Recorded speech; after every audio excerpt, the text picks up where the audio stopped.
Hi, welcome back again to part 2 of a set of keys. And this next section has to do with failsafes and final issues to be considered. The failsafes, first of all, these are questions which we need to ask ourselves, and they're absolutely vital to keep our feet firmly on the ground. These are questions that we need to ask ourselves just so that we know where we are and we don't get lost. And the first one, which is absolutely vital, which we should really ask after every exercise we undertake: how do I know that I am not just laboring under an illusion? And the second one, which goes alongside it: what is the role of my sense of truth, and how reliable have I made it for myself? Can I improve that sense of truth? Final comments to close. It would be useful to make out an overview for yourself of the scope of the present work and its possibilities. So you can ask yourself, for example, how does the technique of concentration by stripping away thought content compare to Oriental methods that recommend avoiding the interference of the mind? Does this path go as far in this direction as Oriental tradition, or, in fact, does it go further?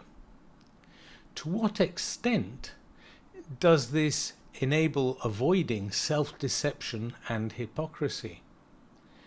To what extent does this path foster links being forged with other people? To what extent should this path enable cutting oneself? Does it require cutting yourself off from outer civilization and the modern world? How far does this path enable and even foster improvement in yourself? Does the path develop sensitivity or remove spontaneity? Is there a limit to how advanced you can go along this path? What limits stop me from going as far as I can? Do the techniques given provide tools for removing obstacles? Can fear of inner research be understood? And if so, what happens to it?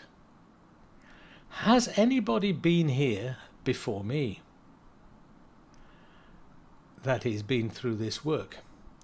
Is anything actually safer than this path? Can laziness that prevents inner research be overcome through appreciating its deep meaning in human terms? If so, does seriousness threaten your sense of humour? What is the difference between inaction and rest? What happens to doubt when you try and see for yourself? How far can practical experience verify a theoretical approach? Is certainty ever absolute, or should we continually question everything? What are the risks involved in simply disregarding the existence of a human research in terms of the bearer of thinking, the human researcher of the thinking, feeling and will content, as opposed to an approach which takes full account of them, which is what is suggested here? For the final aside, you may be interested to learn that group working is being carried out in accordance with the attached timetables stated later on as general and daily timetables at the end of this work. So you do not have to work alone, and cooperating with others can help, because if other people ask you the questions, you think about it a little bit more, and you can ask the same questions to other people, and their answers will help to inspire you, and between you help you to hammer out an agreement of something that is far more objective than you can achieve on your own. So even if it's only one person you can work with, it is always a very positive. So once again, thank you for your time, and I look forward to speaking to you again next time.